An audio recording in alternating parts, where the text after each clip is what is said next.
El día de hoy les traemos un episodio que combina química, computadora, salud y un poco de magia científica. Se trata de diseñar medicamentos sin necesidad de estar dentro de un laboratorio, usando solamente una computadora.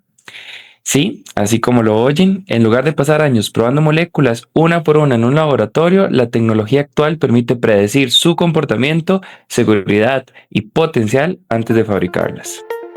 Para hablarnos de esto, contamos con un invitado de lujo, el doctor William Zamora, químico especializado en química medicinal, profesor de la Universidad de Costa Rica, con una trayectoria que ha cruzado fronteras.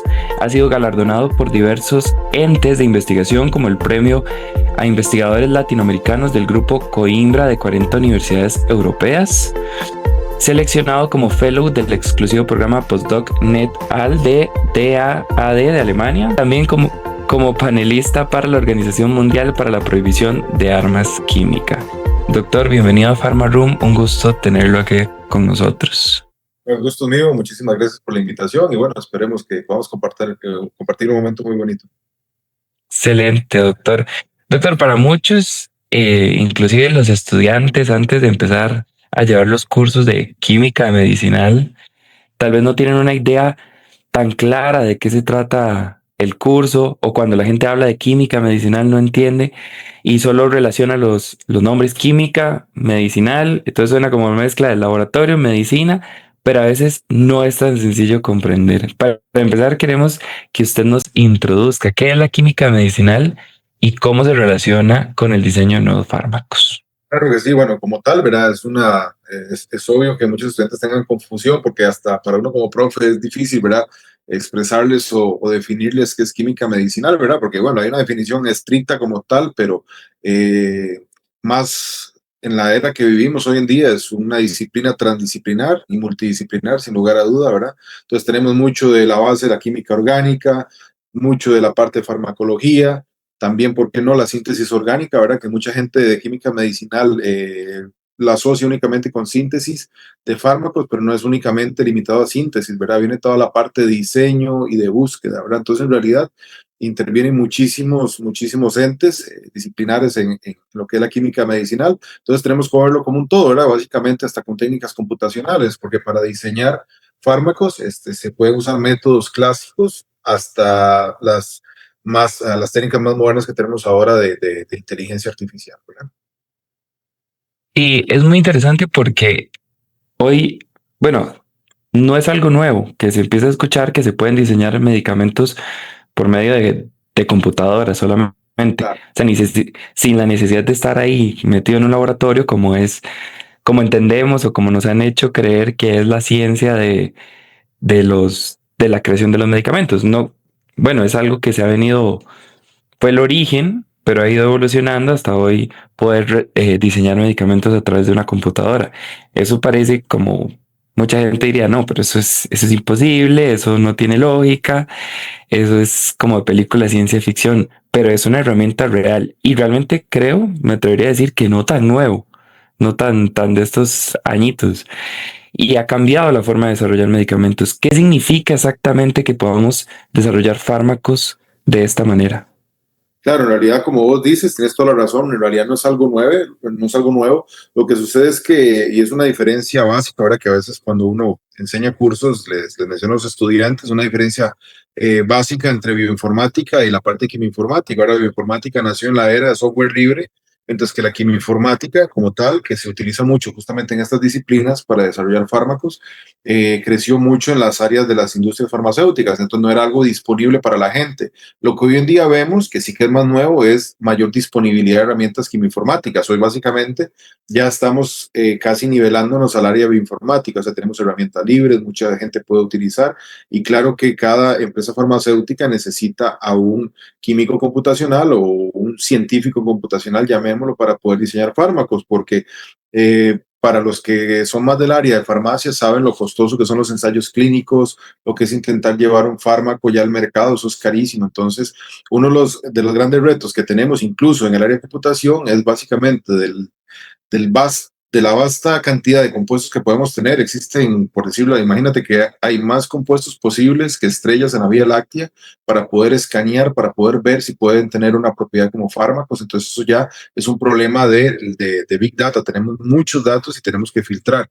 Y en esto, sin herramientas computacionales, sería imposible. Incluso con algunas herramientas computacionales no es posible. Tenemos que usar metodologías de intentar filtrar librerías, inclusive de inteligencia artificial, para acelerar y encontrar candidatos en estas librerías que son realmente gigantes.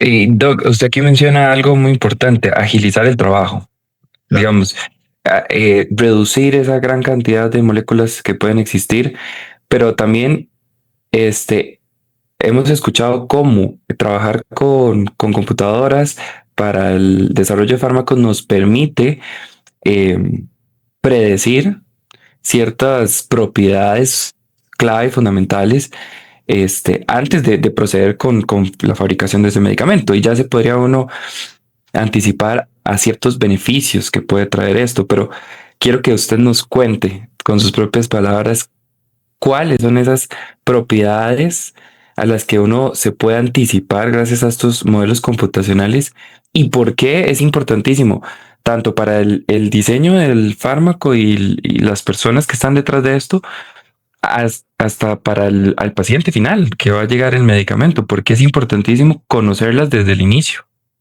Claro, bueno, sin duda como decía, ¿verdad? Es un área transdisciplinar, ¿verdad? Que incluye a muchas. Y bueno, es un fenómeno que requiere de muchos, muchos pasos, ¿verdad? Entonces, una de las partes que usamos para acelerar va a depender mucho de la estrategia, ¿verdad? ¿Qué es lo que se requiere? O sea, podemos usar estrategias que sean basadas en ligando, esto es, tenemos muchas librerías y queremos intentar por algoritmos de inteligencia artificial escoger los medicamentos más apropiados, o bien cuando conocemos realmente la estructura de la proteína target o queremos conocer la estructura de esto que nos puede causar una enfermedad o lo que queremos bloquear, esto es lo que se le llama más basado en estructura. Es un poquito más sencillo porque puedes diseñar y puedes encontrar la molécula que andas buscando y mejorarla. Ahora, mejorarla computacionalmente no significa que también vaya a funcionar in vivo, ¿verdad? Muchas veces hay pruebas in silico que funcionan muy bien, pruebas in vitro que funcionan muy bien, pero eso hay que trasladarlo a pruebas in vivo y esto tampoco es siempre sencillo, ¿verdad? Entonces, cosas que a veces uno como y más que todo nuestro enfoque como grupo y en Costa Rica, ¿verdad? Evidentemente por el papel que desempeñamos, a mí a veces me preguntan, bueno, vos que trabajas en esta área, ¿cuántos medicamentos has diseñado? Bueno, diseñado como tal, prospectos hemos diseñado, pero nuestro objetivo a veces se guía más en eso que me preguntabas, o sea, qué propiedades se necesitan para filtrar, para poder tener este tipo de compuestos con mayor probabilidad de hacer tipo fármacos. Bueno, esto sin duda son las propiedades que se llaman ADMETOX, ¿verdad? Que son de administración, distribución, toxicidad. Y esto sí, como tal, es parte de lo que es ensayos totalmente preliminares a todo lo que es un estudio de diseño de fármacos. Entonces, ¿para qué nos sirven esas propiedades?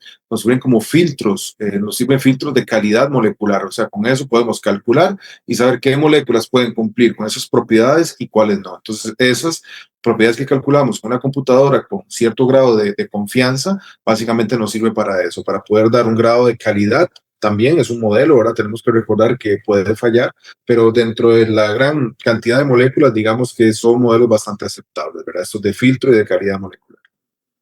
Y es interesante porque en otro, bueno, con otra invitada que tuvimos en el podcast, hablábamos de cómo ha ido evolucionando la medicina, la farmacia, la tecnología, y hoy está en explosión así la inteligencia artificial, pero también hay un problema muy inminente, que es que estamos desafiando al medio ambiente, le digo yo, y estamos aprovechándonos de estos recursos, y cuando encontramos la mejor manera de reducir, por ejemplo, la carga que puede implicar eh, toda la parte experimental, el cuidado del medio ambiente, reducir el uso de animales de pruebas también, que eso es algo muy importante de lo que se ha venido hablando.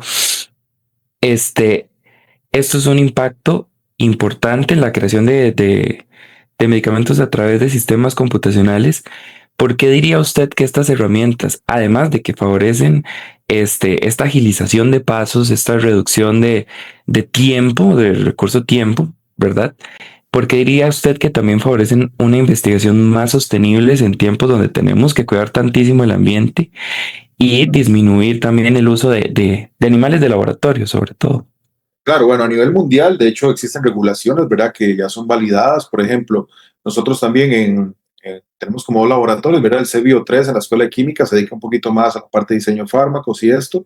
En el LEVI tenemos el Laboratorio de Toxicología Computacional que se encarga justamente más a esto que me estás mencionando.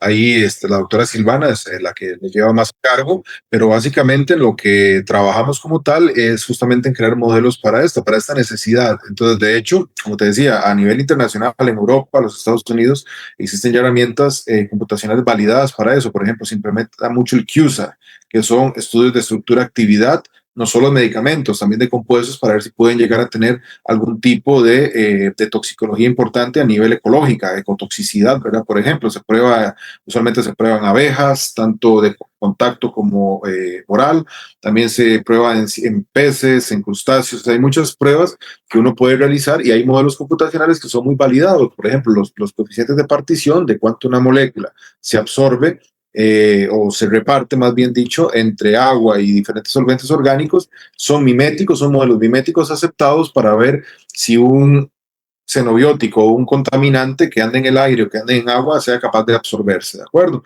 De hecho, Costa Rica ahorita se viene pronto una regulación para todo lo que son agroquímicos y una de las regulaciones que se va a permitir y que está solicitando la ley es basada en QSAR. Entonces, estas herramientas sin duda no son solo parte importante para acelerar, también pueden ser herramientas importantes para temas regulatorios que a nivel mundial se usan. En Costa Rica los estamos comenzando, pero bueno, son parte de el gran valor que tienen estas herramientas y que también vienen a apoyar esto, ¿verdad? Porque hay inclusive, además de no utilizar animales para experimentación, incluso hay modelos que son difíciles de utilizar animales, entonces hay que utilizar pruebas in vitro, que también sea como sea, lleva mucho tiempo y los modelos en sílicos pueden bastante reducir estos tiempos, ¿verdad? Sea como sea, también reducir costos, reducir el uso de contaminantes como disolventes y cosas que podemos predecir, siempre y cuando la calidad de los datos de entrenamiento hayan sido buenos, ¿verdad? Eso sí es muy importante mencionar. Eso es interesante porque usted, bueno, hemos venido hablando del desarrollo de medicamentos, pero ahora usted lo mencionó, tiene esta modalidad tiene otros usos. De hecho, usted en su investigación analizó los llamados contaminantes emergentes en el agua, usando este tipo de técnicas. ¿Por qué no nos cuenta un poquito qué tipo de contaminantes son estos? ¿Por qué es importante investigarlos? ¿Cómo nos puede afectar? Y cómo fueron útiles estas herramientas. Claro, esto es muy útil porque, por ejemplo, te pongo el caso más típico de pesticidas o de agroquímicos que son muy peligrosos. Por ejemplo, el clorpirifos es algo que se estudia mucho, hay muchos laboratorios que los estudian, pero como tal, el clorpirifos no es la especie más peligrosa. Él cuando entra en el ambiente, él se tiende a oxidar y forma un subproducto de él, que es el oxoclorpirifos. Esto es realmente lo que tiene mucha afinidad por una proteína que tenemos, que es la acetilcolinesterasa, ¿verdad? Entonces ahí es donde nosotros tenemos que poder saber y poder estudiar los posibles subproductos de un contaminante. Entonces, los contaminantes emergentes son, a final de cuentas, compuestos orgánicos que pueden surgir de la transformación del contaminante inicial. Entonces, ¿qué tipo de propiedades pueden tener estos contaminantes emergentes? Aquí las herramientas computacionales pueden ayudar mucho porque a veces se conoce un poco el contaminante, qué tipo de toxicidad tiene. Entonces podemos ver algunos tipos de subproductos debido a su oxidación, debido a modificaciones químicas,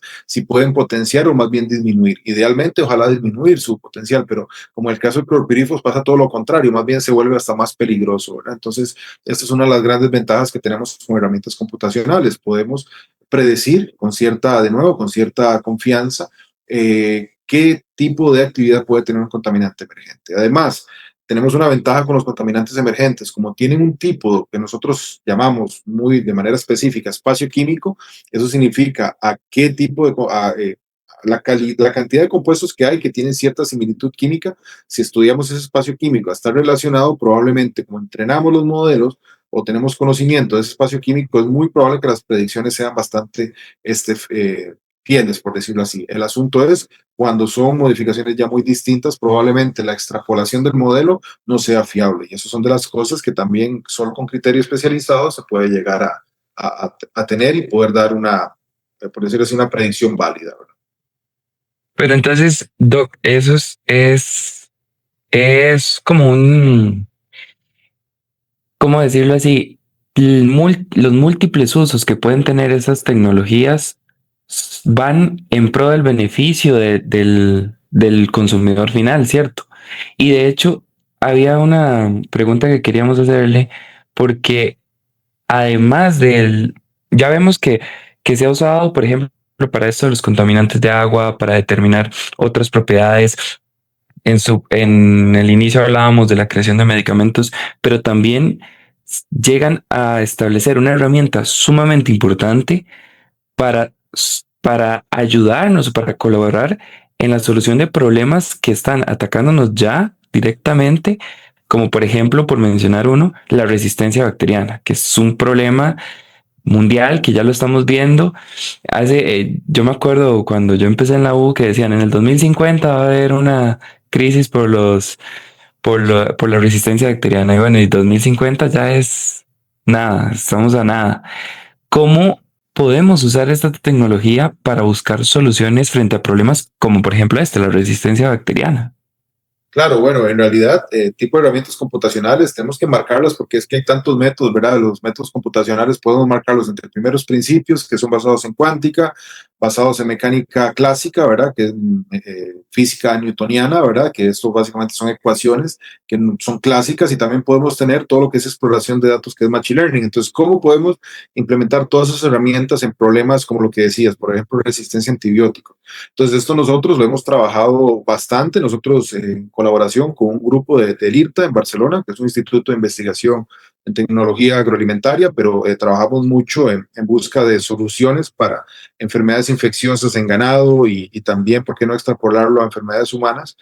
Con herramientas computacionales, nosotros hemos, por ejemplo, encontrado buenas formas de mezclar varios dominios bioactivos de péptidos antimicrobianos. Usualmente nosotros tenemos péptidos de defensa en nuestros ojos, en nuestros pulmones, en nuestra saliva. En muchas regiones tenemos estas moléculas de defensa, y una parte creativa que hemos trabajado es intentar mezclar los dominios más bioactivos contra ciertos patógenos. Y el asunto se reduce a final de cuentas a un modelo matemático. Bueno, puedes hacer la mezcla de 2, 3 dominios, pero ahí te salen 9 combinaciones, si son 4, te salen 16 combinaciones distintas. ¿Cuál es el orden? ¿Cómo hacemos ese orden? Eso no es fácil de probar experimentalmente.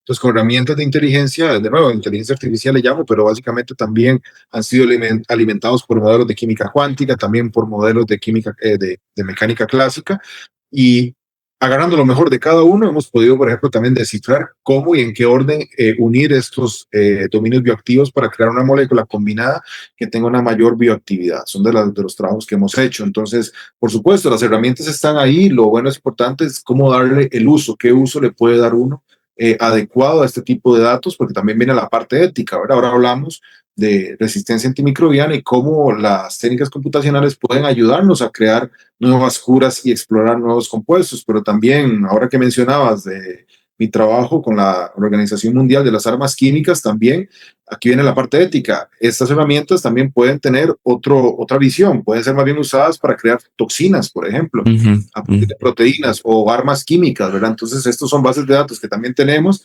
que manejamos con cuidado, las exploramos, pero también tenemos que tener cuidado, ¿verdad? Porque también explorando estos espacios químicos se puede explorar, crear armas químicas todavía más peligrosas, ¿verdad? Entonces hay que tener ese balance y ética, ¿verdad? En el uso de este tipo de herramientas. Es muy interesante porque escucharlo hablar y entonces usted habla sobre sus trabajos, los que ha realizado en el exterior y todo eso. Entonces, volviendo como a lo que yo le decía al inicio, que uno cuando habla de tecnología computacional para el diseño de fármacos o para hacer todo esto, no piensa como en ciencias futuristas y ciencia ficción, y jamás se imagina que eso pueda darse acá en nuestro país, Costa Rica, un país tan pequeño, y entonces uno habla sobre el modelo computacional o la gente escucha eso y piensa en el diseño de fármacos, pero imagina grandes centros de investigación en países de primer mundo, en Europa, en Estados Unidos, en Asia. ¿Cómo se está insertando el modelo computacional en Costa Rica y en la Universidad de Costa Rica con este tipo de investigaciones? Claro, bueno, es poco a poco, ¿verdad? Por suerte ahora tenemos clúster institucional, que hay una supercomputadora ahí, tenemos apoyo de la Vicerrectoría de Investigación, sin duda, ¿verdad? de una manera modesta, pero siempre la hay. Entonces, yo creo que todo es posible, ¿verdad? No es fácil, ¿verdad? Evidentemente, pero poco a poco, creo que ahora ya vamos teniendo cada vez más un cuerpo de personas especializadas en estas áreas. Es verdad que mucho menos de estudiantes que han trabajado conmigo se han ido y yo dudo que regresen, ¿verdad? Porque tienen buenas posibilidades afuera también, pero la UCR al menos y la parte de la importancia de la educación pública, ¿verdad? De abrir oportunidad para que Claro. personas se vayan a preparar, regresen y bueno, es como una semillita que vas, dejas que explore, la regresas, la siembra en el país y comienza a florecer, ¿verdad? Que esto es darles un poquito de pinceladas a diferentes estudiantes. Actualmente tengo como 3 estudiantes también, 2 de ellos de la Facultad de Farmacia afuera, también explorando y conociendo nuevas temáticas, porque uno no puede hacer todo solo, ¿verdad? Es bueno que Ujú. piensan sus estudiantes y que ellos también puedan aprender y a su vez también hacer esa expansión de conocimiento con otros, ¿verdad? Y otras. Excelente, excelente que mencione eso, porque hay muchas, bueno, nosotros lo sabemos acá desde la Facultad de Farmacia, son muchos los que ingresan, son muchos los que se gradúan y siempre van a existir este tipo de estudiantes que sienten esa curiosidad por la ciencia. Algunos se dejan motivar mucho cuando llevan los cursos de química medicinal, les parece muy apasionante, pero siempre existe ese, uy, qué difícil, o suena muy difícil, o se ve muy difícil. ¿Cómo hace uno para despertar el interés en más jóvenes en este tipo de ciencia y mostrarles que también pueden ser parte de ella? Claro, bueno, y como siempre, ¿verdad? Yo siempre menciono, se lo digo a mi hija, a mi esposa y a la familia en realidad, nunca hay caminos cortos, ¿verdad? Entonces, Claro, que sea difícil es un buen mensaje. Yo siento que nada que sea fácil te va a llevar a un buen camino. Así que no tienen que tenerle miedo a los retos. Lo que hay que saber es cómo enfrentarlos, ¿verdad? O sea, los retos, si uno los ve globalmente, te van a parecer imposibles. Pero yo estoy seguro que la persona que algún día pensó en crear un avión, que a mí me parece una cosa increíble ver que algo que tú, ¿verdad? Entonces, ¿por qué no poder crear una cura para una enfermedad? Es así de increíble también. Hay que ir paso a paso. Primero, qué compuestos, cómo los hacemos, cómo los filtramos. Hay que ir paso a paso. Yo creo que estos retos hay que irlos enfrentando uno a uno y no tenerles miedo. Fácil no será, pero es que nada que valga la pena va a ser fácil. Entonces, es el mensaje claro. que hay que tenerles, ¿verdad? Y la motivación es muy importante y la disciplina, ¿verdad? Entonces hay que ser disciplinado aun cuando no se esté motivado. Hay que intentar trabajar, seguir enfrentando el objetivo, porque al principio todo parece muy bonito. A la hora del trabajo llega la fatiga, llega el estancamiento, lo que está, pero hay que seguir y no desistir. Doc, además de esto que usted menciona, la fatiga, del estancamiento, ¿qué otros desafíos ha enfrentado usted en su trayectoria como investigador? Sobre todo en Costa Rica, que a veces ser investigador en Costa Rica es un reto, le digo yo, porque no disponemos de tantos recursos, no solo económicos, ahí hablemos de recurso tiempo, recurso humano, recurso físico, de todo esto. Es interesante, ¿verdad? Porque hay muchos retos. Yo siempre lo digo, si me pongo a mencionar los retos, caemos en una época que yo a veces digo, bueno, lo que estoy mencionando es excusas para decir por qué no lo pude hacer, ¿verdad?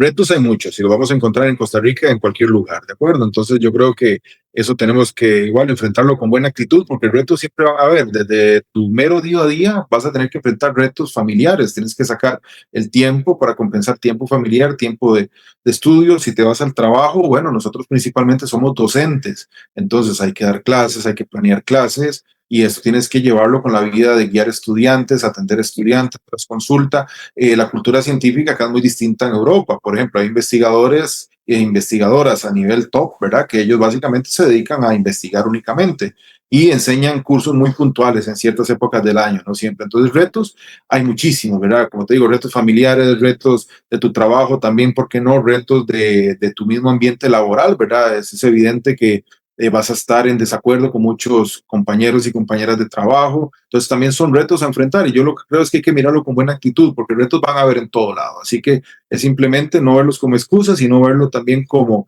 posibilidades de mejora. Tengo este reto, ¿cómo lo enfrento? ¿Cómo lo mejoro? Porque es verdad también que en Europa los presupuestos son mayores para estudiar y en los Estados Unidos para hacer investigación, pero la competencia también puede ser más fuerte. Entonces, a final de cuentas, creo que lo que tenemos que ver es, tenemos un reto, tenemos que ver cómo enfrentarlo y cómo superarlo, porque si no vamos a quedar estancados. Es verdad que en Costa Rica no hay tanta inversión para que te dediques a investigación como tal, pero también enseñar es parte de lo que debemos hacer. Y es verdad que cuando yo hablo con colegas de afuera se asustan que yo les digo, bueno, yo doy un curso por 18 semanas seguidas y ellos me dicen, pero ¿cuándo haces investigación entonces? Si das un curso entero. Yo, pues es así y uno se va intentando calibrar, ¿verdad? Con tu día a día, familia, trabajo, ahí se tiene que hacer. No es sencillo, no lo es, pero no es excusa para no salir adelante. Quizás vas un Claro. poquito más lento, a veces la frustración de que quieres estar en el top mundial, poder estar hablando de tú a tú con personas, se puede lograr, pero claro, tu ritmo, eso es lo que tienes que dejar que no te coma las ansias, ¿verdad? Tienes que aceptar tu ritmo, que es lo que Ujú. a mí me ha costado más aceptarlo, pero poco a poco. Claro que sí. No, doctor, ha sido sumamente interesante explorar este tema con usted. Yo creo que queda mucho por hablar. Siempre se nos hace demasiado corto el tiempo que tenemos para el podcast y siempre los invitamos a dejarle las puertas abiertas para seguir en otro capítulo conversando más. Ha sido un verdadero placer conversar con usted, descubrir o redescubrir cómo la química y la tecnología se combinan para resolver problemas reales de salud, de medio ambiente, de problemas sociales, de problemas que hemos arrastrado a lo largo de las décadas. Y entonces estoy seguro que muchas personas que nos escuchan hoy, estudiantes sobre todo, van a poder ver la ciencia con otros ojos después de esta conversación.